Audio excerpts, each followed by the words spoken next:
বাগেরহাট ৩ আসনের জনগণ দীর্ঘদিন ধরে উন্নয়ন ও ন্যায় বিচার থেকে বঞ্চিত বলে মন্তব্য করেছেন ফরিদুল ইসলাম। বিস্তারিত থাকছে বাগেরহাট থেকে এইচ নাটুর প্রতিবেদনে।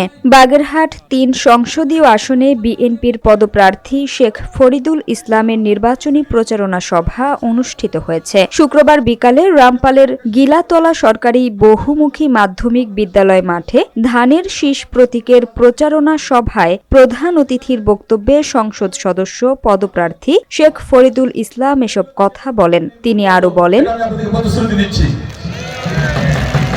এই জনপদ হবে সন্ত্রাসমুক্ত জনপদ, এই জনপদ হবে মাদকমুক্ত জনপদ, এই রূপসী গিলাতলা সহ এই জনপদ হবে শিক্ষার জনপদ, আমাদের খেলাধুলার জনপদ, আমাদের সন্তানদের জন্য বেড়ে উঠে একটি জনপদ। আমি কোন অবস্থায় কোন নেতৃত্বকে এই দুর্বৃত্তায়ন করার সুযোগ দিব না না না, আমি পরিষ্কার করে বলছি। সুতরাং আমার প্রথম দায়িত্ব হবে এই জনপদের মানুষের নিরাপত্তা নিশ্চিত করা, সকল জনপদের নিরাপত্তা নিশ্চিত করতে হবে।